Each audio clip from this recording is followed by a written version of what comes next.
Hey humans, how's it going?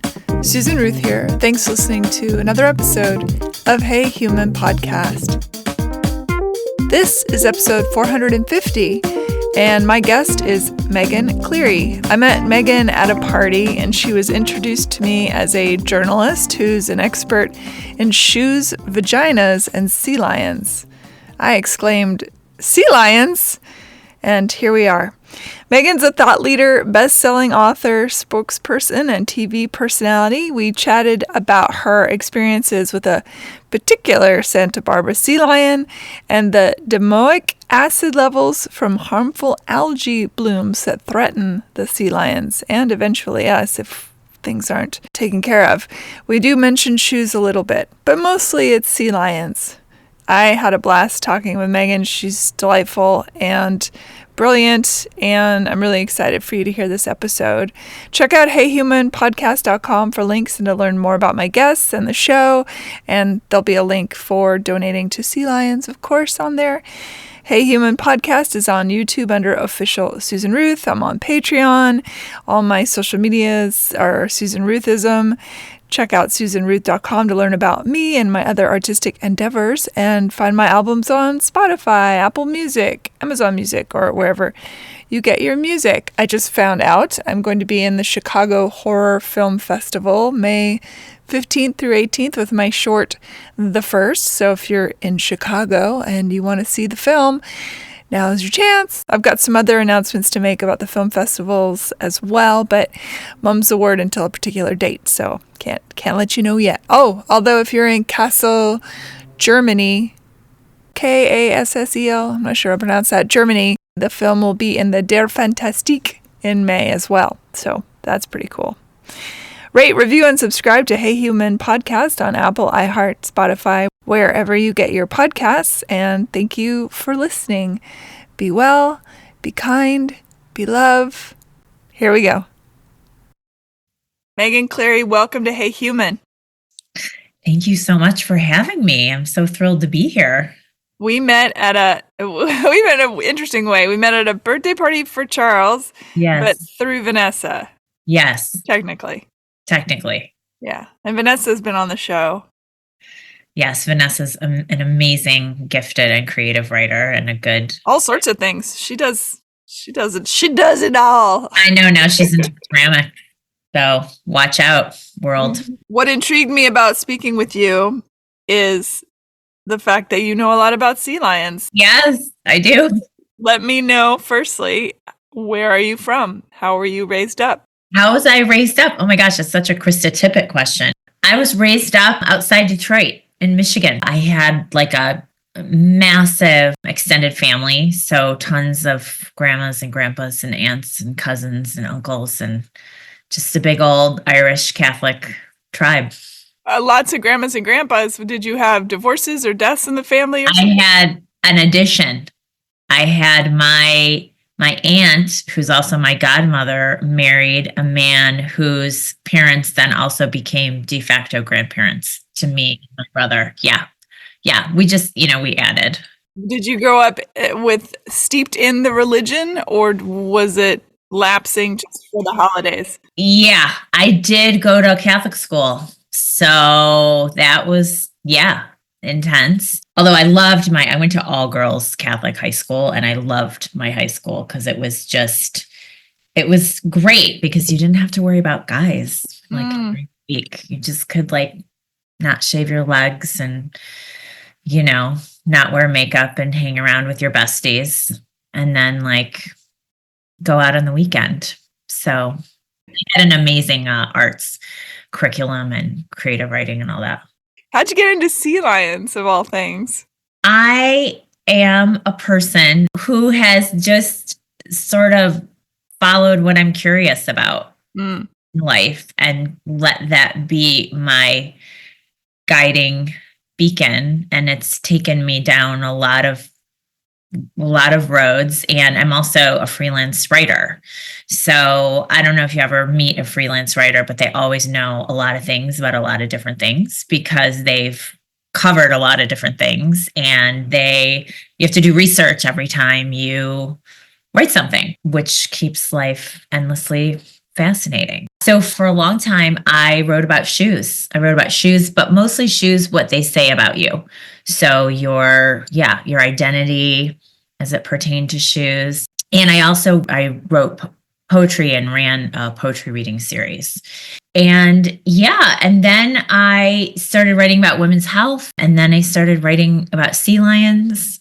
And so I just, whatever grabbed my attention. I wrote about women's health because I had endometriosis and fibroids and came up against a lot of really strange things in the medical system. And then I wrote about sea lions because I met a sea lion in the late summer of 1922 of 2022. Oh my goodness. You met a sea lion like on Tinder or? On Tinder. I swiped right and she was there, and our first date was dinner. No, I met her on the beach in Santa Barbara. I went there I don't know if you remember, there was a crazy heat dome in LA. I went up there. A lot of people fled the city, and where I was staying had no air conditioning. So I was like, I got to get out of here. So I went up to SB, which is one of my all-time favorite places in the world. And I went to Hendry's Beach, which is one of my all-time favorite beaches also in the world. Yeah, there was this gal who was having a hard time hanging out on the beach. And I was like, what's going on? So sea lions, they do kind of three things, which is one, they fish and eat all day. And then they do this thing and they play. They do a lot of playing and like frolicking in the waves and stuff. And then they do this thing called hauling out, which is they haul themselves out of the sea and they lay around. So my kind of life. How can we replicate that cycle? That would be the perfect life. And when they haul out, they puppy pile. They like to like pile on top of each other in like clumps. And so anyway, this gal was laying on the beach. I'll give you like the truncated story. It was a very long day, but she was laying on the beach and she's obviously not doing well. And I was kind of like, que pas, like what's going on? This is a tangent. Have you ever seen the BBC show Gavin and Stacey? I have not. Well, they have a great line where they always walk in the room and they go, "What's occurring?" And it always cracks me up because you're like, what's occurring? And that's kind of what was going through my mind is what is occurring? So there was this sign up that said, there's a domoic acid surge in the ocean, and which acts as a neurotoxin on sea lions and sometimes some other mammals, sometimes dolphins, depending on where it hits in the food chain. And they were like, this sea lion is having seizures. Sometimes it passes. Hold up. Sea lions suffering seizures at the seashore? Sea lions suffering seizures at the seashore. Say it's not true. Or say it 5 times fast. Sea lions suffering seizures at the seashore. That's good. That's some good alliteration. So she was there, and I was kind of like, this is really strange. And the sign said that she was under observation, but like I didn't see anyone observing. I was like, what's happening? So I was quite agitated because she was obviously not well. And it was sea lions, they're big. They're big animals. And she was probably like 2 or 3. She was a female. So she was probably like, I'm going to say at least 200 pounds. And the really big sea lions, like the males with the big chests that are so cute, they can be like 800 pounds. So yeah. So I was kind of in awe. And also it was like, do not touch her, do not go near her, etc. And so I went back to get some lunch, went back down the beach, and I started Googling, and I fell into the world of stranded marine mammals, of which there are many. So there's 4 or 5 organizations along the coast of California that are all private. There's no publicly funded marine mammal rescue organizations which is bananas to me because the 1971 Act of Marine Mammal Protection is it's a federal act. NOAA, which is the National Oceanic, which is currently being dismantled, they give very, very small grants to some of these organizations, but it's all private money. So there's 3 or 4 of them. So of course they're understaffed. They're not, you know what I mean? They're not huge like research centers or anything. They're just literally in Santa Barbara, the people that run SIMWE, which is responsible for all of Santa Barbara and the Channel Islands, which gets the biggest amount of sea lions every year because they all go there to give birth in June. Everyone's a Gemini. All sea lions are Geminis. That's tricky. It's tricky. So anyway, I started dialing up and down the coast, and I ended up talking to this woman in the Marine Mammal Care Center up in San Francisco, and they're very well funded, and they run a 24/7 hotline, someone answering the phone, and she was like, yeah, we're having a huge domoic acid surge. There's hundreds and hundreds of stranded sea lions. We can't get to all of them, etc. And you have the wrong number. You need to call the people down in Santa Barbara. We only go down to like SLO or something. Is this something that they ingest and then it hits their brain, or? Domoic acid is a naturally occurring harmful algae bloom. It's called an HAB. And these happen all over the world. They happen in freshwater. They happen in saltwater. And they are becoming more and more common because of warming. What happens is in the ocean is kind of like a broth. It's less about like water. It's more like a little brothy stew. So it has all these different levels of nutrients, nitrogen, potassium, sodium, all this stuff. There's a bunch of things that happens. They're called cold water upwelling. There's nitrogen runoff from the agricultural in California. It disrupts the balance. And this algae that just normally hangs and is like, hey, I'm an algae, goes bananas and proliferates everywhere. And all the little baby fish eat it. And then all the sea lions eat a ton of the baby fish. So it's kind of this weird Rubik's Cube of like where it hits in the food chain, who eats it. You know, a mom is going to eat more fish because she's nursing. In sea lions, but not so much in other animals, it's a neurotoxin.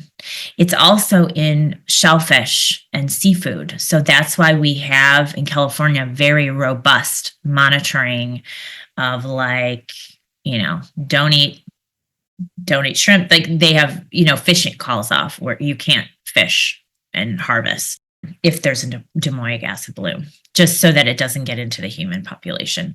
Also, we don't like it either. It's just a big Rubik's Cube of all these different elements that come together, and then ocean warming kind of supercharges it. It's really more about the balance of the ocean habitat more than anything else. And the other really big problem is nitrogen runoff, because in California we have tons and tons of agriculture. So nitrogen is a fertilizer that everyone uses on their crops, and then you have rain, and then that all washes down to the ocean. So we're having a domoic acid surge right now. I'm curious on the neurotoxin. Is it a aspiration that could happen, or no, is it you can't like swim in it? And I'm sure it's not amazing for you, but like you can't swim in it and get it. It's because no, what I'm saying is the sea lions, does it stop their breathing? Does it stop their motor skills? What does it do? Basically gives them brain seizures. So just imagine, so they're having strokes, mini strokes, seizures. They become super agitated, which is why like they'll be like, stay away from them. They're not really dangerous animals at all. But if you were having a stroke and you were super agitated, you wouldn't really be aware of like so it's a very slow and painful death, unfortunately. And then they get malnourished and dehydrated. And why don't they put them down, poor things, if they get it? They literally can't get to all of them. When there's a surge, When I was there in 2022, they were on every beach, washing up, dying, and dead. It's actually extremely heartbreaking. And the year that I was there, it coincided with birthing season, which is June. And so there were a lot of mommies washing up and unfortunately giving spontaneous birth to not formed. And it was really, Yeah, it sounds like a horror movie. it's a little, what is strange is how people just walk by on the beach. That's the strangest part of all of it. So for her, so I ended up in this marine mammal. So I called the place in Santa Barbara, but they were overwhelmed. They had their voicemail on. Then I went back and I hung out with her I said, I will be with you here till the sun goes down.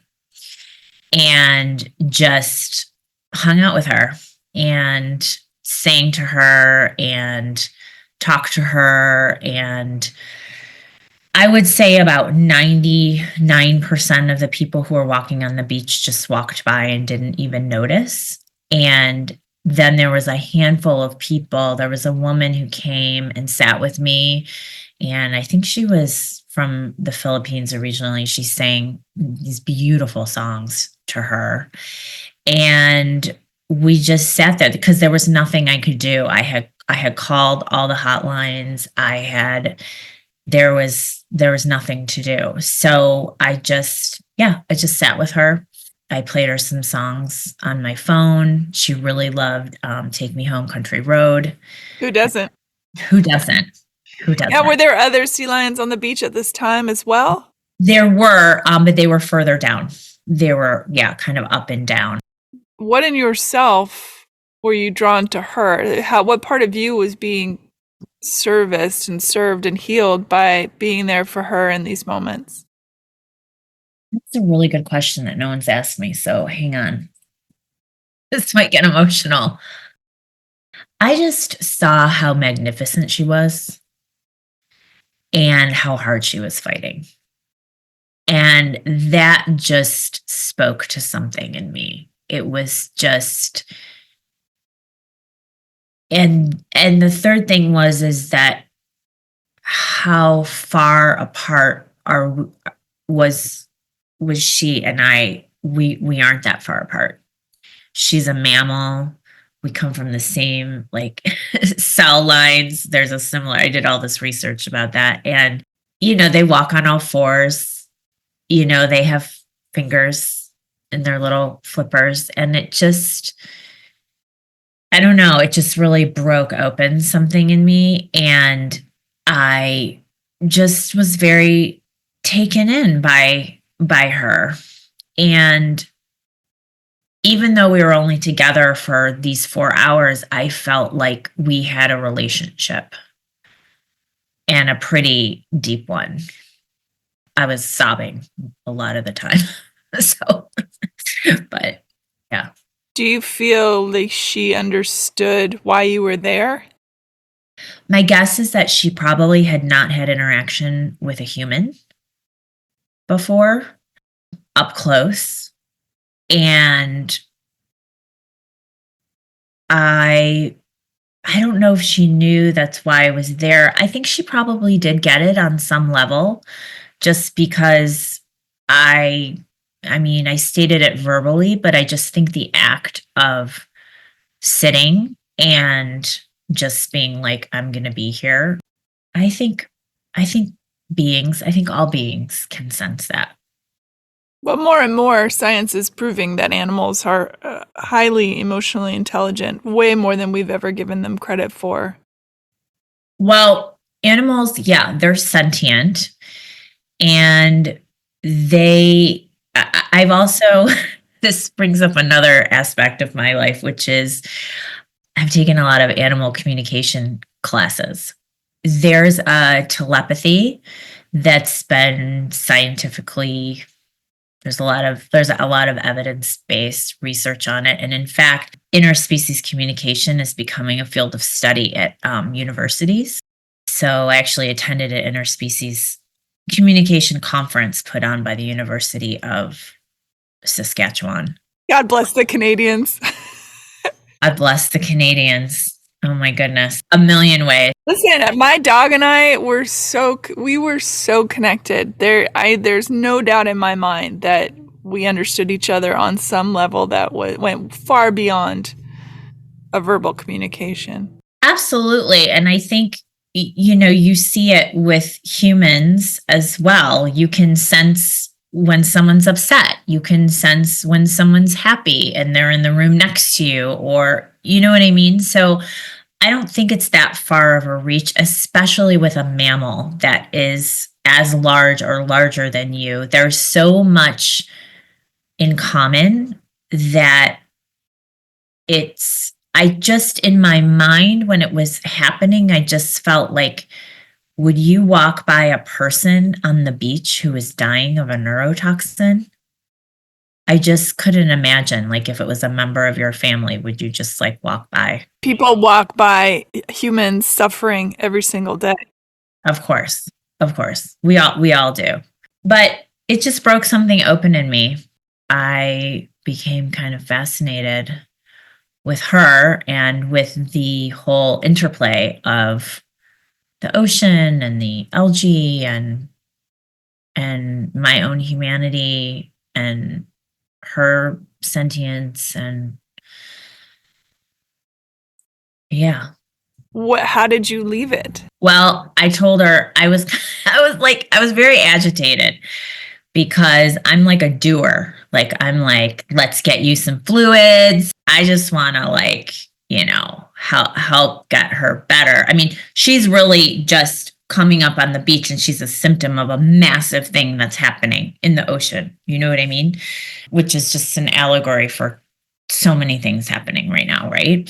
But I'm like, I go into like, nurse mode of like, let's get you, well, and I realized there was nothing I could do. And so I was like, in my mind, I was like, can I stay overnight on the beach? How safe would that be? Like, I was doing all these like mental calculations, and it was far enough away from any people or lifeguard. And also when the tide comes in, it comes right up to the rocks. So I was like, probably not the best idea for me to like stake out camp here overnight.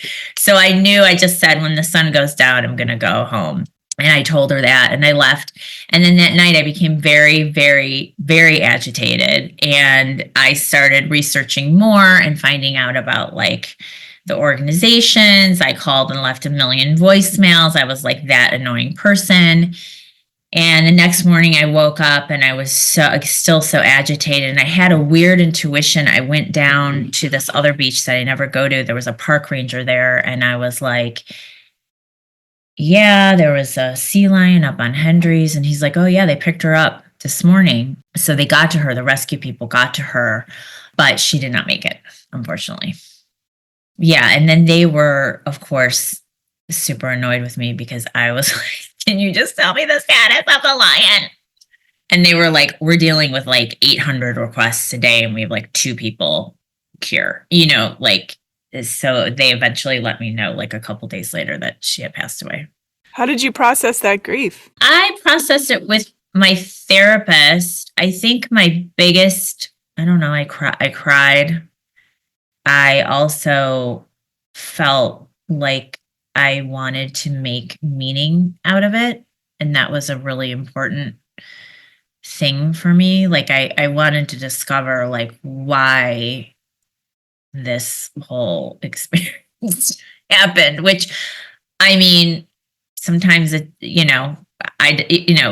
simple answer is I decided to go up to Santa Barbara, and this was happening at the same time, and I happened upon this person because I was walking on the beach, or this lion. Oh my God, I called her a person. I know. Yeah. There's a lot going on here. A lot going on. This is why I wondered if maybe somebody in your life previously had passed and you felt helpless about it, and that maybe she is the representative of that helplessness and that lack of control. I mean, granted, we are in a world now where it is hard to ignore a feeling of hopelessness. And the important thing is, of course, to not give up hope, that to do the thing, to make the calls, to be there and hold the flipper, the hand of the person that's going through the stuff. That we are a community, that we are integral to each other. And I think that's definitely lost when we get caught up in what feels like an insurmountable mountain of hell. Right? Yes. It's a lot of words in there, but you know what I'm saying. So it did make me wonder the way you're impassioned about it.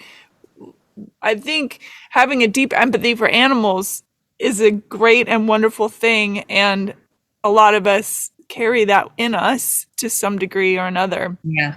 But for you, this became much bigger. And then you're running around like Cassandra, and everyone's going, well, it is what it is. Right. Yeah, I think it mirrored my mom was in the hospital at the time. So I think in Michigan, so I was not able to be there at that time. And I think that was part of it. And I think also realizing, I struggle in the world sometimes. I can't do anything about things, or I try. Like, I also saw her trying. I think that was the thing. She was really trying to get up on her flippers and get back in the ocean. She was like, she would, and interestingly enough, when I would play her the song, she would kind of get up, she would start moving again, and then she would have, another seizure. And so I think it was the trying also that I saw, and I saw how I try, I think, sometimes to be in this in this soup in the broth. But you might want to consider therapy as another field for you. You're striking at the heart of these essential questions. Look, that is such an incredible gift that she gave you. Did you name her by any chance? Yeah, Owana. Yeah, Owana. It's an incredible gift that she gave you, and especially because dealing with something that you have no control of with your mom, she was the avatar, the surrogate. And what a beautiful, kind gesture on her part. And what a beautiful, kind gesture on your part to be there for her. And I cannot imagine what it felt like to learn of her passing. That's awful. I knew that she had passed. Is your mom okay? Yeah, she's fine. Great. We are all connected. Yes. There's no doubt in my mind. And if you want to go into some sort of a deep metaphysical or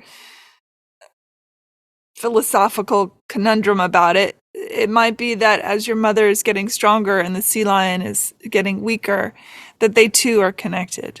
Mm-hmm. Mm-hmm. On some level, somewhere, some way. Yeah, I agree that we are all connected, and I think that animals can open places in us because they're so wild. They're so feral and of the world, and they just do what they do. Like, she's not thinking about, sea lions don't think about, like, and then I play from 8 to 12, and then I eat, and then I haul out. Like, they don't have, you know what I mean? They might have a rhythm, but they don't have a schedule. I don't know what I felt, what I think what anyone can feel open up inside themselves when they're dealing with animals is just that really primal, like, love, being present in the moment, all the things that make animals tap into all of that for us. Animals have a way to break you open. Absolutely. Where do you go from there? So now do you volunteer for the sea lions? Do you write about them more? What's your takeaway? I came back the next summer. I work with a writing teacher who is up in Topanga. Her name is Dina Metzger. Highly recommend anyone listening to look up her work. She's in her 80s and she lives on the tippy top of Topanga. You are an illiterate beast, I have to say. The tippy top of Topanga. Tippy top. I've been working with her for a while, and I do a writing retreat with her every year. And in 2023, I did it, and I was up in Mendocino, and I was like, I want to write about this, but I don't know how. It seems so like large, and I don't know what. And so I just had this intuition. My friend said to me, she said, I think you just need to like follow your intuition on this one, which is so hard for me because I'm so like, I need a practical plan. And so I went down to Santa Barbara and walked into the worst domoic acid surge that had happened in 30 years. So, and there was not a lot of coverage of it. I had gone down and I was like, I'm just going to go down. I'm going to like research and just like hang out with the lions and all that stuff. I got a message from a friend of mine in a writing group. It was like, you need to write about this. She's like, I'm a volunteer. I'm in Malibu. I'm on the front lines. And it's a freaking like, it's so bad. She's like, you've got to write for it. So I sent out a pitch and the Guardian wanted to write about it. And then I wrote, I think they gave me like 700 words and I wrote like 1,800 words or something. I don't know.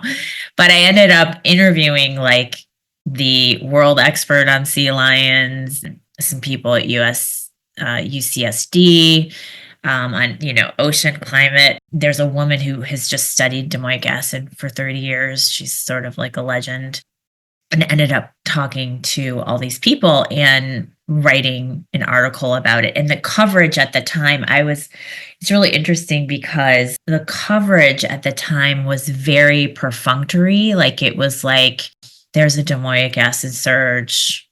This is happening. There was no like context given or, anything like that. So I just like worked day and night on that article, and then it came out and it actually ranked like number 2 in the US that week and like number 4 worldwide. So a lot of people saw it, and I heard from a lot of people that they were like, that came up in my Apple News, or that came up. Yeah. So that's what I did. And then there may be more in the future. And then I actually went out and I went with the volunteer organization in Santa Barbara, and I went out on a rescue. So I shadowed a couple of the volunteers. They had some people down from San Francisco because it was just, they were just so overwhelmed. And usually they have like 4 to 6 people for a rescue. And it was the guy from the volunteer organization, another woman who was from up north who like, they do their rescues completely different than the people in Santa Barbara. It was hilarious. And me. And so the guy was like, we usually have 4 to 6 people about here, so you're going to be helping now. And I was like, okay. Like, I was like, what's going on? So there was this sea lion. It was a baby. She's like 1 or 2, and she was not having a good time. So we went out and we attempted to get her into the crate, and she saw us coming and she was like, see ya. And she took off running. She was like, see you later. She went from like totally catatonic to like running. They can run up to like, I think like 30 miles an hour or something if they really get going. So then it was like a Laurel and Hardy skit. There's a giant net. So it was like, get the net.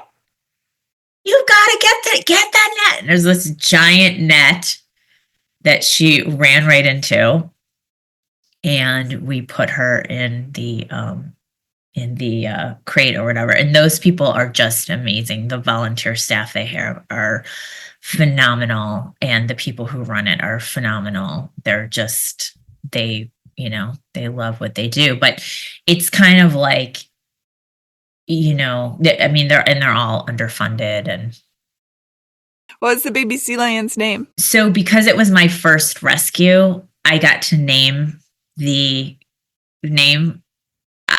We thought it was a him, so I named him Tomas. And we found out later it was a girl, but then we still just called her Tomas. I love that. Why are sea lions important? Sea lions are important because they're called a sentinel mammal. So they're a sentinel species. So if something happens to them downstream, including humans, it's not great. They're a first warning sign then. They're a warning sign. Yeah, they're sentinel creature. Yeah, so I don't know. It's TBD. This just happened like quite recently. So she, I suppose, is the martyr for the species so that you would get involved and be a part of it. Sorry for all the outside noise. I have not yet I can't hear it. Oh, no. Good. The new space, I haven't built myself a little cave to dwell in for these podcasts, so it's a bit noisy. So apologies to those listening as well. Tell people how they might find you. My website is it's meganwcleary.com. I spell Megan with an H, MEGHAN, Cleary.com. And I ended up writing a follow-on feature article for the Montecito Journal, which is a local, hyper-local publication up in Santa Barbara County. And you can donate to SIMWE, which is a great organization in Santa Barbara. If you really want to make a difference, your dollar will go right to a fish in a sea lion's mouth. So, and their website is CIMWI.com, SIMWE. Stay tuned, everybody. Stay tuned, everybody. Thank you so much for your time today. It's really interesting. I mean, I feel like we could talk about shoes, but it would take away we could talk about shoes from the sea lion story. So maybe in the future you'll come on and talk about shoes. We could talk about vaginas. We could talk about all different things, but they're all connected. So somehow. Thank you so much. Well, I have to thank you for your insight and your questions. And I think I probably was holding back a little bit because I didn't want to just start weeping. Your questions really touched me and helped illuminate a lot of great things.